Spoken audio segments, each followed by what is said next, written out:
우리가 지난주 부활주일을 보냈습니다. 부활주일을 보내고 어느덧 이제 2019년의 3분의 1을 보내게 됐습니다. 다음 주일은 이제 5월이 되죠.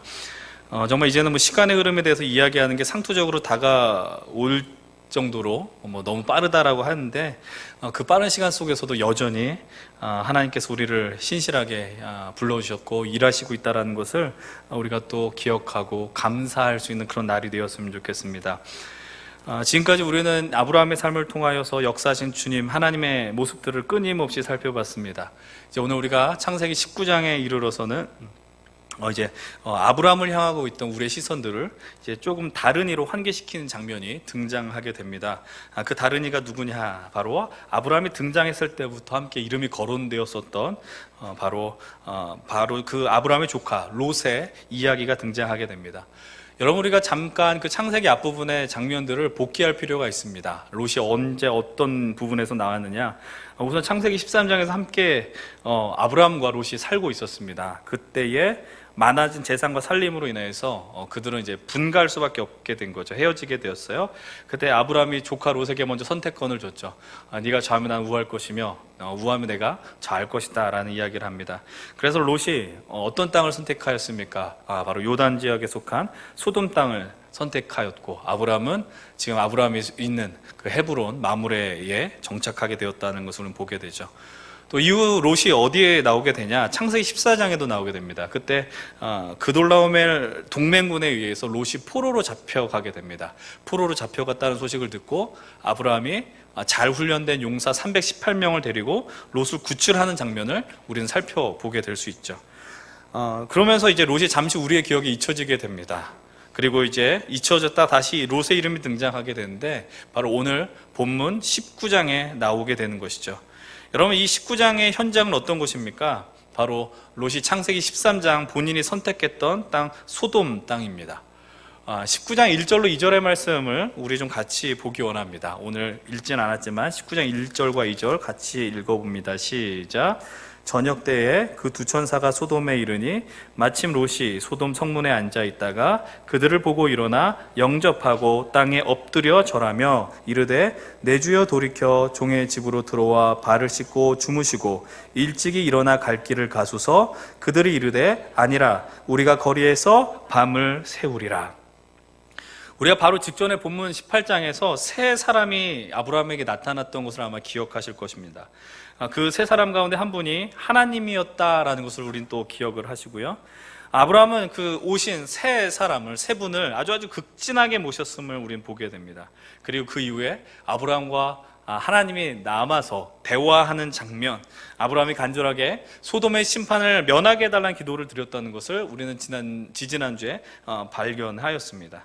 그렇다면 하나님과 함께 했었던 두 사람, 정확하게 말하면 두 천사의 행방은 어디로 갔느냐? 바로 롯이 살고 있는 소돔 땅이었다는 것이죠. 여러분, 롯이 두 천사를 맞이했을 때 모습이 아브라함이 새 그 하나님 천사를 맞이했을 때 모습과 참 유사한 것 같으면서도 잘 읽어보면 적지 않은 차이를 발견하게 됩니다. 오늘 우리는 그 부분에 초점을 맞추지는 않지만 분명한 것은 아브라함에 비해서는요, 롯이 그들을 맞이한 열심이 조금 더 부족하다라는 것을 우리는 보게 되는 것이죠. 여러분, 19장을 읽을 때, 창세기 19장을 읽을 때 우리가 유의 깊게 봐야 되는 부분이 사실 이 장면입니다. 바로 아브라함과 롯이 대비되는 장면인 것이죠. 여러분, 사실 신약 성경에서 언급되는 롯은 좀 긍정적으로 그려지고 있습니다. 롯이 언급된 본문을 함께 좀 읽기를 원하는데, 베드로후서죠. 베드로후서 2장 6절과 7절의 말씀인데요. 함께 우리 화면에 나온 말씀을 읽어보도록 하겠습니다. 시작. 소돔과 고모라 성을 멸망하기로 정하여 죄가 되게 하사 후세에 경건하지 아니할 자들에게, 다시요.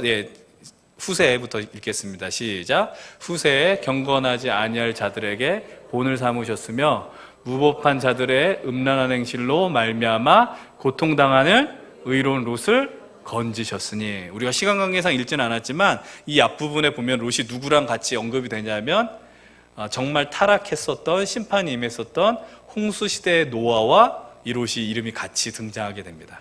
그래서 롯을 의로운 롯이라고 표현하는 것이죠. 음란하고 악이 횡행했던 소돔 땅에서 고통당하는 이 롯을 베드로 사도는 의인이라고 표현합니다. 근데 읽다 보면은요, 정말로 그러한가라는 질문이 나옵니다. 우리가 좀 그런 의문을 품고 오늘 이 말씀 앞에 나아가기 원합니다. 우리가 살펴봐야 하는 장면은 우선 19장 초반부의 장면입니다. 바로 오늘 우리 본문 직전의 장면입니다. 11절까지의 모습인데요.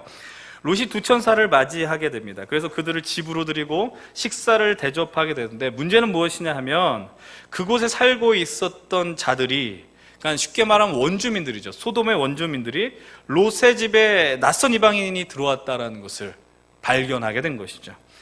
그래서 그들이 요구하는 것이 무엇입니까? 정말 기가 막힌 것을 요구합니다. 오늘 역시 4절과 5절, 19장 4절 5절을 같이 한번 읽어봅니다. 시작.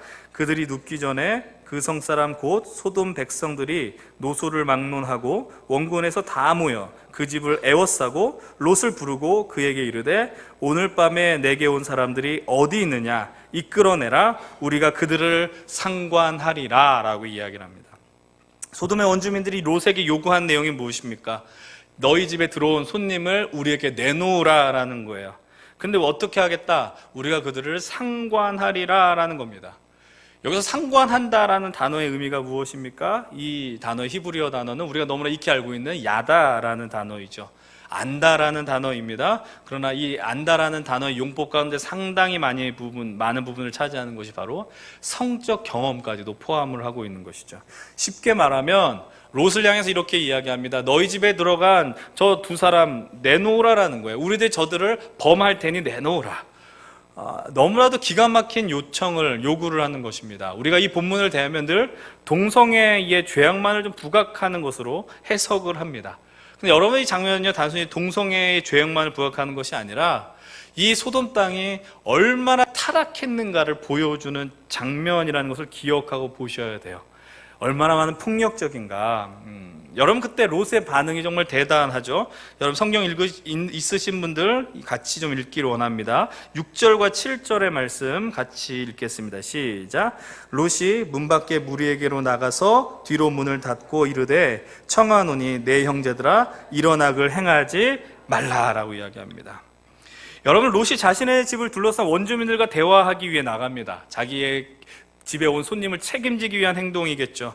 그러면서 뭐라고 이야기해요? 내 형제들아 일어나글 행하지 말아라 라고 이야기를 합니다. 롯이 이곳에서 지금 그들이 요구하는 것이 얼마나 잘못된 일이냐라는 것을 분명하게 인식하고 있다는 거예요. 여기까지는 큰 문제 될 것이 없습니다. 그런데 문제는 이게 아닙니다. 8절 같이 한번 읽어봅니다. 8절 시작. 내게 남자를 가까이 하지 아니한 두 딸이 있노라. 청하건대 내가 그들을 너희에게로 이끌어내리니 너희 눈에 좋을 대로 그들에게 행하고 이 사람들은 내 집에 들어왔은즉 이 사람들에게는 아무 일도 저지르지 말라. 자, 이게 읽다 보면 이게 글인지 뭔지 이 내용을 한번 생각해 보세요. 롯에게 두 딸이 있다라는 거예요. 근데 그 딸을 어떻게 주겠다라는 거예요? 내어주겠다. 내어줄 테니 그냥 눈으로만 감상하십시오의 수준이 아닙니다. 너희들의 마음 가는 대로 너희들이 정욕대로 그들을 행하라라고 이야기하는 거야. 내가 우리 집에 온 손님들은 보호해야 되니 그들만 내버려 둬라. 이 장면이 만약에 이해되신다면 좀 심각하신 분이에요. 이해가 될 수 있는 장면이 아닌 거죠. 정말 혼돈과 무질서의 장면 아닙니까? 롯이 왜 이렇게 이야기했을까요? 뒤에 나오는 14절을 보게 되면 롯의 사위가 있다라고 이야기합니다. 다시 말하면 롯에게는 두 딸이 있는데 두 딸에게는 약혼자가 있다는 것을 우리는 그것을 유추해낼 수가 있는 거예요. 근데 고대 룰 가운데, 법 가운데 하나가 뭐냐면 결혼하거나 약혼한 여인들을 강제적으로 범하게 되면 그는 사형에 처한다라는 법이 있다라는 거예요. 그래서 롯이 이렇게 말했다라는 해석도 있습니다.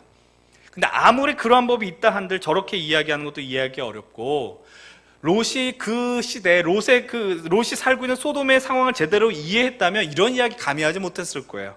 그런 롯의 모습도 우리는 이해하기가 어렵습니다. 결국 사람들은요, 롯의 제안을 거절하고 그의 집을 이렇게 문을 부수면서 두들려고 합니다. 그러나 그때 천사들이 그들의 눈을 어둡게 해서 위기를 벗어났다라는 것이 바로 이 전반부의 장면인 것이죠. 여러분, 이 전반부의 말씀 속에서 우리가 발견하게 된 소돔의 현실 이거 있습니다. 롯의 모습이 있습니다. 당연히 우리는 소돔은 타락했다 이것을 발견하게 되겠죠. 그러나 단순히 그저 타락하고 죄악이 가득한 소돔의 모습이다 이렇게 규정하는 것이 아니라 그 소돔의 현실을 분명하게 직시하고 그걸 통해서 오늘 우리의 현실을 돌아봐야 되는데, 우리가 먼저 봐야 될 것은 무엇이냐면 롯이 소돔에 온 이유가 무엇이냐를 기억할 필요가 있어요. 롯이 왜 소돔 땅을 선택해야 했느냐?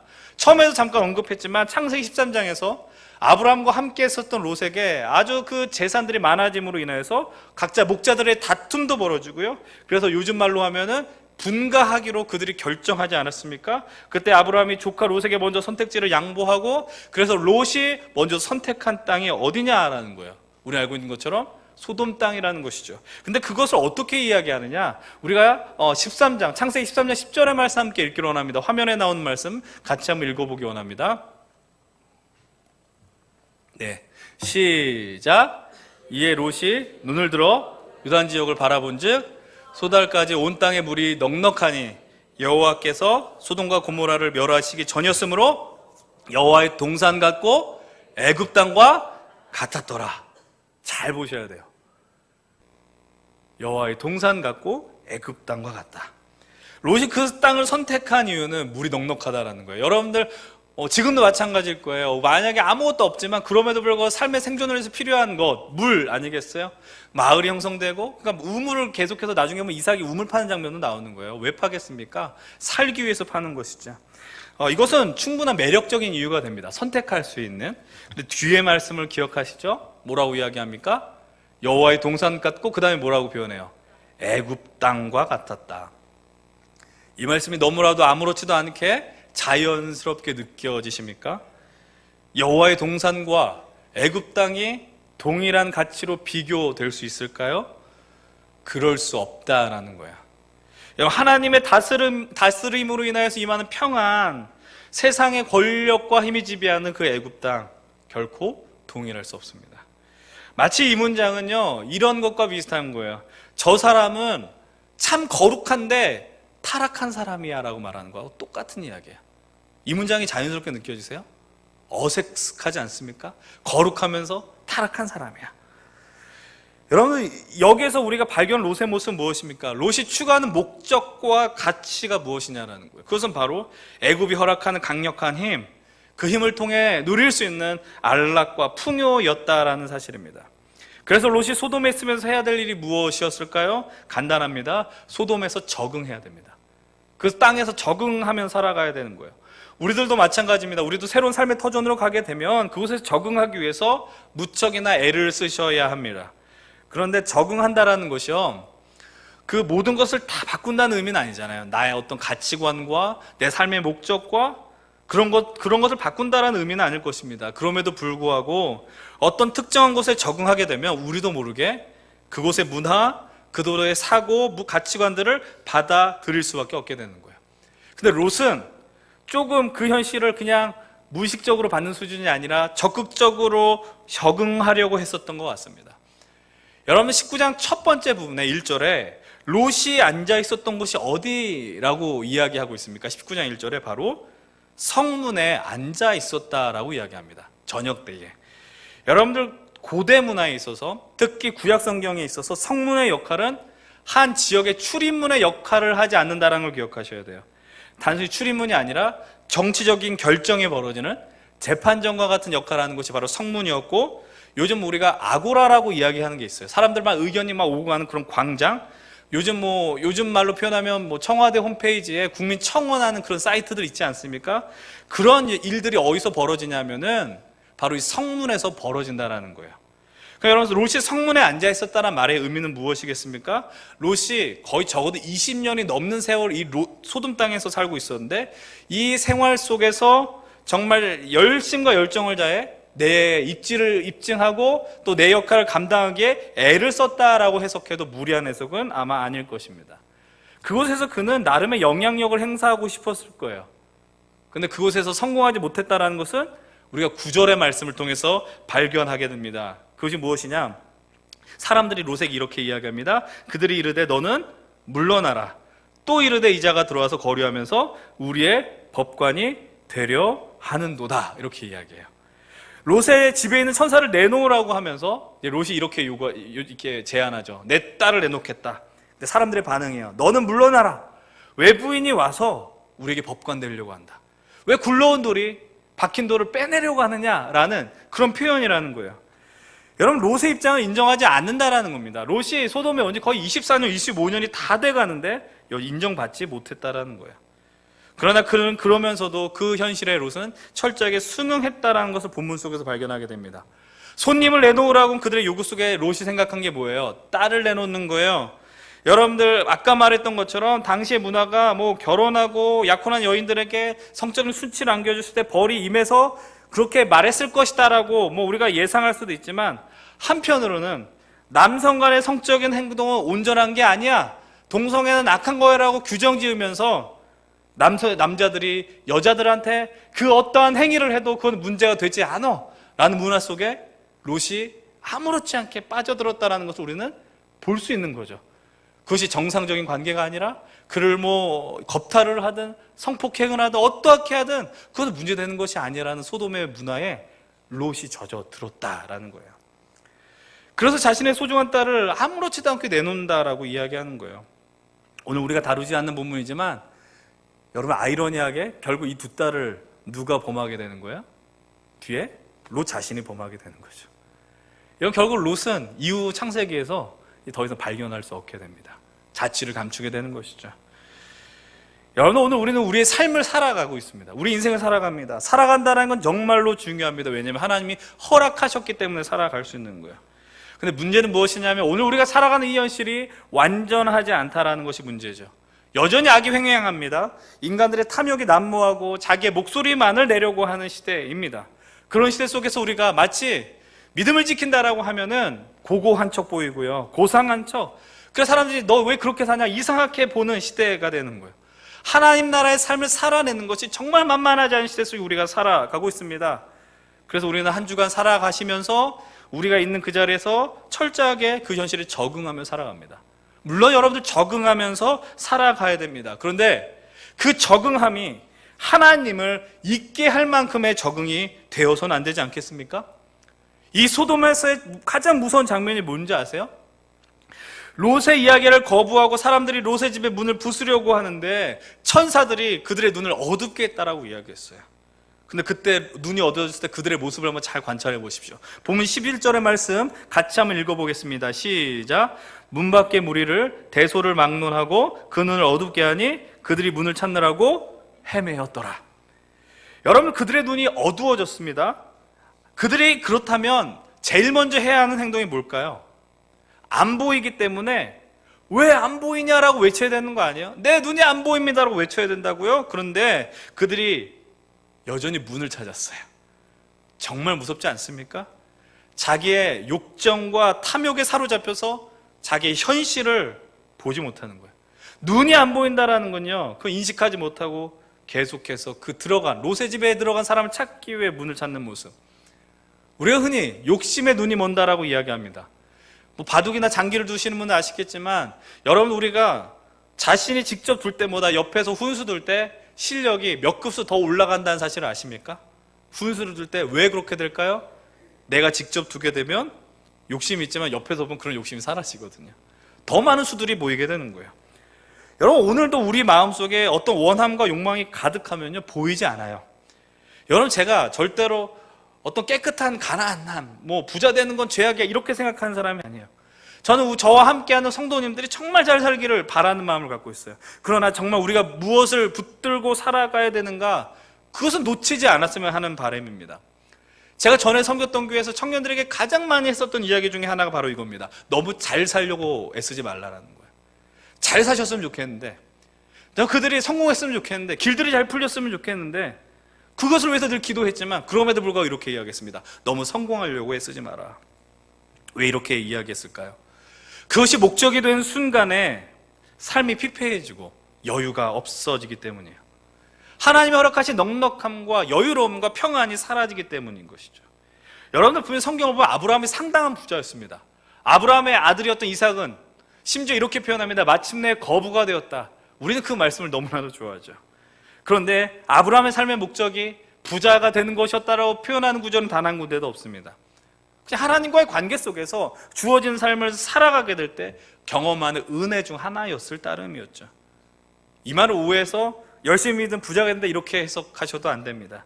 우리 모두가 부자는 아니잖아요.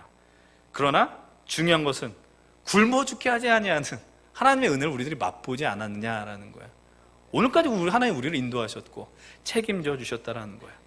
여러분, 하나님을 추구하게 될 때요, 그분과 함께 걸어가는 것을 추구하게 될 때 이 많은 은혜와 복들 우리 포에마 성도님들이 모두 누리실 수 있었으면 좋겠습니다. 우리 목사님 늘 자주 하는 얘기시잖아요. 이제 후반부의 장면들을 우리 좀 신속하게 보기를 원합니다. 이제 두 천사들이 롯에게 자신들이 온 이유와 목적에 대해서 아주 이제 분명하게 이야기합니다. 이 12절, 13절 함께 읽어볼게요. 12, 13절 시작. 그 사람들이 롯에게 이르되 이외에 내게 속한 자가 또 있느냐? 내 사위나 자녀나 성중에 내게 속한 자들을 다 성 밖으로 이끌어. 여기까지 12절만 먼저 읽어봅니다. 천사들이 롯에게 묻습니다. 너에게 속한 자가 있느냐? 너와 함께한 자들이 있느냐라는 거예요. 그러면서 이 성에 끌어내려고 하는 그 이유를 분명하게 말합니다. 13절 읽어봅니다. 시작. 그들에 대한 부르짖음이 여호와 앞에 크므로 여호와께서 이곳을 멸하시려고 우리를 보내셨나니 우리가 멸하리라. 여기서 여러분들 부르짖음을 두 가지로 해석할 수 있는데, 우선 간단히 해석할 수 있는 건 악으로 인한 고통받는 자의 부르짖음, 이렇게 볼 수 있고요. 또 한편으로는 타락한 자들의 소리라고도 해석할 수가 있습니다. 출애굽기 32장 보면은 모세와 여호수아가 시내산을 올라가서 십계명을 받기 위해서 올라가고 내려왔을 때 그 밑에서는 어떤 장면이 벌어집니까? 사람들이 금송아지를 만들어서 막 어마어마한 축제 소리가 들리잖아요. 그때 그 소리를 들으면서 저게 무슨 소리냐? 사람들이 무슨 전쟁에 났냐? 여호수아가 아니면 사람들이 먹고 마시고 즐기는 소리입니다 라고 이야기하는 것이죠. 이 부르짖음은 약자의 부르짖음의 소리일 수도 있지만 광분한 자들, 자신의 현실에 도취해서 철저하게 타락한 자들의 울음소리로 해석할 수도 있다라는 거예요. 어찌되었든 그런 소리들로 인하여서 하나님이 소돔 땅을 멸하기로 하셨는데, 이 멸한다라는 표현이 몇 번이나 나옵니까? 2차례나 등장합니다. 늘 말씀드렸지만 이렇게 표현하는 것은 하나님이 반드시 이 땅을 심판하시겠다는 의지가 표명되었다라는 것이죠. 정말 심판이 코앞에 왔어요. 아주 급박하게 다가왔습니다. 그 순간 롯이 자신의 딸들과 약혼한 사위들에게 이야기합니다. 하나님이 성을 멸하실 텐데 이곳을 떠나자. 그때에 사위들이 이것을 어떻게 받아들입니까? 14절 후반부입니다. 그의 사위들은 농담으로 여겼더라. 농담으로 여겼다. 참혹한 현실이죠. 여기서도 우리는 롯이 소돔에서 자신이 분명한 위치, 역할을 감당하지 못했다는 것을 보게 됩니다. 자녀들에게서도 인정받지 못했다라는 것이죠. 여러분들, 부모로서 자녀들에게 말의 권위가 있어야 하고 힘이 있어야 하고 그러고 싶지 않은 분들이 어디 있겠습니까? 그러나 저는 이 말씀 보면서 우리가 권위가 있어야 돼 이런 수준이 아니라 적어도 롯과 같이 내 자녀들이 내 이야기를 우습게 여겨서는 안 되겠다, 그런 상태까지 가면 안 되겠다, 이런 생각 들더라고요. 존경하라라고 존경해지는 건 아니지 않습니까? 적어도 그 말의 무게를 받아들일 수 있어야죠. 근데 여러분, 사실 어쩌면 이 태도가, 사위들의 태도가 롯의 태도와 연결되었을는지 모릅니다. 이 말의 의미가 무엇일까요? 15, 16절의 말씀도 한번 읽어봅니다. 15, 16절입니다. 시작. 동틀 때에 천사가 롯을 재촉하여 이르되 일어나 여기 있는 내 아내와 두 딸을 이끌어내라. 이 성의 죄악 중에 함께 멸망할까 하노라. 그러나 롯이 지체하매 그 사람들이 롯의 손과 그 아내의 손과 두 딸의 손을 잡아 인도하여 성 밖에 두니 여호와께서 그에게 자비를 더하심이었더라. 동틀 때가 되었습니다. 천사들이 롯의 집에 방문했을 때가 거의 저녁 때, 해 질 때였는데 시간이 지나서 이제 새벽이 되었다는 것이죠. 그러나 여전히 롯의 가족들과 롯은 움직이지 않았습니다. 그래서 천사들이 재촉하는 거예요. 천사들의 마음이 조급한 겁니다. 여러분, 이걸 보면서 우리는 주님의 마음이라고 해석을 할 수 있어요. 지난번 말씀드렸던 것처럼 우리 하나님은 기다리시고 인내한 하나님이십니다. 그러면서도 조급한 하나님입니다. 왜 그럴까요? 여러분, 우리가 하루하루 살아간다는 말의 의미는 뭘까요? 그 안에 담겨있는 중요한 메시지는 뭐겠습니까? 그 말의 중요한 메시지, 주님 오실 날이 점점 가까워지고 있다라는 거예요. 하루하루 지날 때마다. 여러분, 그때 오늘 우리 하나님 우리를 인내로 기다리시는 거예요. 그러나 하나님 마음속에 또 뭐가 있는 거예요? 그날이 가까워짐으로 조급해지면서 기다리고 있다라는 것이죠. 근데 여러분, 16절의 롯의 모습은 조급한 하나님의 마음과는 달리 느긋한 것 같습니다. 롯이 지체하매라고 해요. 롯이 지체하매. 천사들이 재촉하는 겁니다. 그러나 롯은 지체합니다. 천사들이 롯과 그의 가족들, 아내와 두 딸의 손을 잡아 이끌어내는데, 여기서 잡는다란 말의 의미는 강하게 압도하며 잡아낸다라는 의미가 있는 거예요. 그러니까 천사들이 롯과 그의 가족들을 아주 강력한 힘으로, 악력이라고 이야기하지 않습니까? 그런 손으로 잡아채서 그 땅을 벗어나게 했다라는 거예요. 분명 롯은 천사들을 통해 심판의 메시지를 들었고 그것이 진짜라는 것을 인식했기 때문에 사위에게도 권면했습니다. 그러나 정작 본인조차 하나님의 말씀 앞에 결단하지 못했습니다. 14절의 표현을 빌리자면 롯은 하나님의 말씀을 농담으로 여긴 것처럼 행동했다라는 거예요. 진배 없었다라는 것이죠. 왜 그렇게 했을까요? 이유는 간단합니다. 자신이 소돔에서 이룬 것들이 너무 아까웠기 때문입니다. 20여 년의 넘는 세월 속에서 생존하기 위해 그는 엄청난 힘을 쏟았을 것입니다. 아까 말씀드렸죠? 여호와의 동산 같고 애굽 땅과 같은 곳에서 그는 계속해서 자신의 것을 채우기 위한, 풍요를 채우기 위한 창고를 쌓았을 것입니다. 그리고 소돔이 여전히 타락했음에도 불구하고 벗어날 생각을 하지 않고 두 딸을 결혼시켜 정착시키고 후손을 그곳에서 세우려고 계획을 세웠었던 것이죠. 그는 분명 아브라함과 함께 하란을 떠났었던 믿음의 출발점에 서 있었던 사람이었습니다. 그리고 가나안 땅으로 갔음에도 불구하고 하나님의 인도하심이 아닌 자신의 눈을 들어서 소돔을 선택하며 만족하며 살아갔습니다. 그래서 하나님의 말씀의 무게보다 자신이 쌓아놓은 영광의 무게를 더 크게 여기고, 그러므로 발걸음을 쉽게 뗄 수가 없었다라는 사실이죠. 여러분, 여기서 잘 살고 싶지 않은 분들이 어디 있겠습니까? 나는 가난하는 것이 소망입니다라는 분 계십니까? 아니에요. 누구나 다 마찬가지예요. 개인적으로 목회자로 살아가면서 어떤 명예와 부를 축적하며 살아가기에는 이미 글러먹은 현실이지만, 그럼에도 불구하고 마음 한켠에 나 미련들이 왜 없겠습니까? 존경을 받거나 인정받고 싶은 욕망이 순간순간마다 발견되어지는 것도 현실인 것이죠. 롯도 그저 주어진 삶 속에서 자신의 소돔의 삶을 영위하며 만족하며 살아낸 것입니다. 여러분, 그만큼 현실의 분위기를 이겨내는 것은, 분명 우리의 힘으로 견디고 이겨내는 것은 어려운 거예요. 여러분, 잘 살고 싶은 우리의 삶의 태도가 잘못된 것입니까? 그렇지 않습니다. 생존하는 것은 우리의 본능이에요. 생존해내는 것, 먹고 살아가는 건 우리의 본능이라는 거예요. 우리 교회만큼 기복적인 신앙에 대해서 경고하는 그런 교회는 없죠. 그렇게 하는 이유는 그것이 위험한 것임을 알고 있기 때문인데, 그럼에도 불구하고 그것은 본능입니다. 근데 이 롯의 모습 속에서 우리 삶에서 놓치지 말아야 하는 것, 그것은 바로 하나님의 말씀이 우리에게 어떠한 무게로 임하고 있느냐, 어떠한 모습으로 다가오느냐, 이것이 더 중요하다라는 거예요. 롯을 보십시오. 돌아보지 말고 들에 머물지 말고 멸망함을 멸하라라고 천사들이 이야기합니다. 그러나 그는 이렇게 이야기합니다. 19절 20절 이렇게 이야기하죠. 주의 종이 주께 은혜를 입었고 주께서 큰 인자를 내게 베푸사 내 생명을 구원하시오나 내가 도망하여 산에까지 갈 수 없습니다 라고 이야기해요. 천사들이 보면 산에까지 가라고 이야기합니다. 근데 나는 할 수 없습니다 라고 이야기합니다. 그래서 어떻게 이야기합니까? 20절입니다. 보소서 처소금은 도망하기에 가깝고 작기도 하오니 나를 그곳으로 도망치게 해 주시옵소서. 여러분들, 저 산까지 가다 보면 내가 죽을 것 같습니다 라고 이야기하는 거예요. 다른 제안을 하는 거죠. 저기 작은 성읍으로 도망하게 해 주십시오. 이것이 롯의 현실이고 롯의 실력입니다. 산으로 가라는 그들의 의미는 무엇이겠습니까? 그 소돔의 자리에서, 죄악의 자리에서, 절망의 자리에서 죽을 힘을 다하여 도망치라라는 거예요. 거기에 가치관에서 벗어나라라는 거예요. 그 산까지 가기 위해서 얼마나 많은 힘과 에너지가 필요하겠습니까? 히브리서 12장 4절의 표현과 같이 죄와 피 흘리기까지 싸우는 태도가 롯에게 필요하다라고 지금 이야기하는 겁니다. 근데 롯은 뭐라고 이야기해요?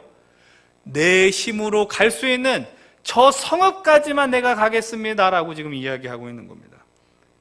여러분, 그 성읍의 이름이 무엇입니까? 원래 이름은 벨라이지만 이제 소알이라고 불리웁니다. 소알이라는 이름은 작다라는 의미가 있습니다. 여러분, 이 성이 단순히 작다라는 의미가 아니라 롯이 보는 그 하나님을 향한 믿음이, 하나님을 향한 시각이 작다라는 의미가 되는 거예요. 여러분, 저기까지 가면 죽을 것 같은데, 저기 멀리 가면 하나님 역사하지 않을 것 같은데, 저기까지는 내 실력은 갈 수 없는데, 저 작은 소알까지는 내 힘으로는 갈 수 있을 것 같다. 그의 마음이 드러난 것입니다. 또 한편으로 롯이 보지 못한 게 뭘까요? 주님의 마음입니다. 롯의 수준으로는 저 산까지 갈 수 없을 것이다 생각합니다. 맞습니다. 롯의 실력으로는 저 산까지 갈 수 없을 것 같습니다. 그러나 우리는 어떤 마음을 가져야 될까요? 오늘 이곳 함께 예배하는 우리 귀한 포예마 성도님들 함께 품어야 하는 마음입니다. 그것이 무엇이냐? 그것은 바로 하나님께서 우리의 수준과 시선으로는 감당할 수 없는 자리까지 하나님 우리를 책임져 주시고 이끌어 주신다라는 믿음인 것이죠. 나의 힘과 능력으로 저기까지 갈 수 없습니다. 그러나 하나님이 이끌어 주신다라는 거예요. 오늘 말씀을 다시 보십시오. 롯의 가족의 손을 꽉 붙들고 가는 천사들의 모습을 보십시오. 그냥 악수한 수준의 힘이 아니라니까요. 강하게 낚아챘는데요. 아주 강한 힘으로 그들의 손을 붙들고 있었다니까요. 그들의 성 밖으로 나갔을 때 그들의 손을 딱 봤으면 어땠을까요? 벌겋게 아마 자국이 남지 않았을까요? 왜요? 그들을 끌고 나와서 살려내야 하기 때문인 거예요. 오늘 본문에서는 이렇게 표현하는 거예요. 그 천사들의 움직임을, 하나님의 마음을 이렇게 표현하는 것이죠. 본문 16절 맨 마지막 구절이고요. 오늘 설교의 제목이기도 합니다. 여호와께서 그에게 자비를 더하심이었더라. 하나님께서 롯에게 또 우리 인생에 자비를 더하여 주셨다. 더 쉽게 말씀드려 볼까요? 오늘 정말 죽을 것 같은 캄캄한 현실을 살아가는 그 현실을 살아가는 우리가 붙들고 기억하고 고백해야 하는 것은 무엇입니까? 하나님이 나를 책임져 주신다. 더 노골적인 표현, 하나님이 나를 굶겨 죽이지 않는다라는 그 믿음, 그 믿음으로 오늘 우리 이 현실을 견디고 버티고 살아낼 수 있다라는 거예요. 여러분, 때로 하나님이 우리 현실을 정말 예상할 수 없고 예측할 수 없이 이끄실 때가 있어요. 오늘 본문 이후에 마지막 부분 보시오. 29절은 이렇게 이야기를 합니다. 하나님이 그지의 성을 멸하실 때, 롯이 거주하는 성을 엎으실 때에 하나님이 아브라함을 생각하사 롯을 그 엎으시는 중에서 내보내셨다. 심판하셨을 때에 어떻게 표현해요? 엎어놨다라고 표현합니다. 여러분, 근데 그런 것이 아니라 우리 인생 속에서도요, 우리의 삶이 완전히 엎어지는 것 같은 그 현실에 대면하는 순간들이 있어요. 그래서 그 순간에 하나님이 원망될 때도 있고, 때로는 그 엎어짐이 하나님이 하신 것 같은 순간들도 있다라니까요. 나중에 기회가 되면 제 개인적인 이야기를 할 때가 있지만, 제가 오늘 이 자리에 있는 순간, 이 말씀의 자리에 있기까지 하나님께서 제 현실을 완전히 뒤집어 엎어버리셨어요. 예측할 수 없는 그 자리를 인도해 주셨어요. 그때 느끼는 감정은 누구나 마찬가지입니다. 절망입니다. 좌절입니다. 해결할 수 있는 게 없는 것 같아요. 근데 하나님은 그런 상황을 사용해서라도 당신의 자비하심과 은혜와 사랑을 드러내려고 하십니다. 엎어지게 하시면서까지. 그 이유는 무엇입니까? 17절 말씀입니다.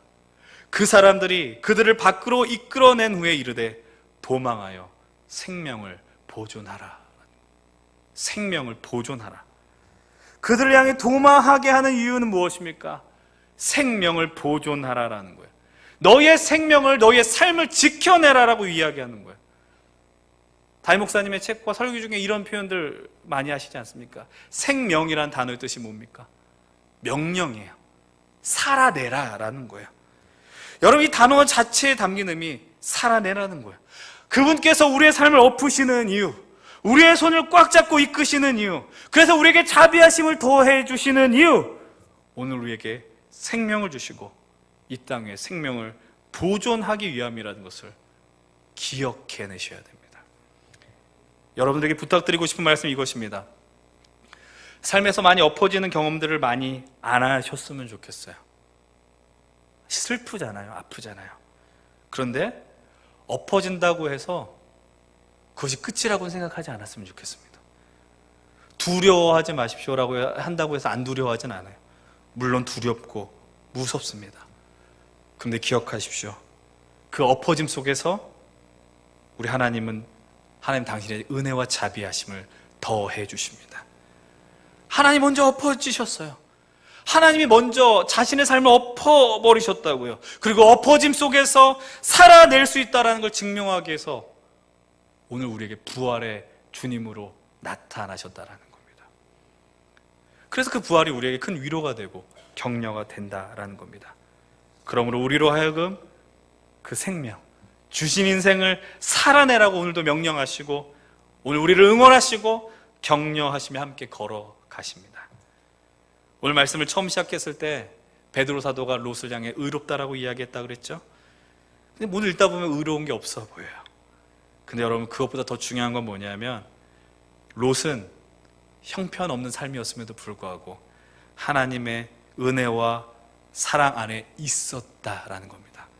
롯의 상태가 자기의 구원을 결정하는 것이 아니라 하나님의 은혜와 사랑이 그를 구원시키고 생명을 보존하는 역할을 했다는 것을 우리는 기억하셔야 해요.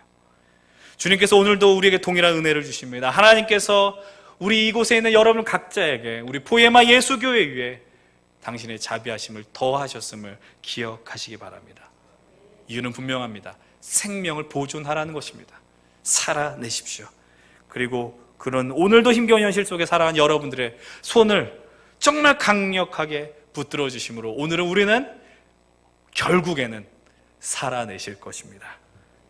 그 방법이 과격하게 판이 엎어지는 것일지 모릅니다. 그러나 그 순간조차도 이 사실을 잊지 마십시오. 우리를 살리기 위한 주님의 방법이라는 사실을요.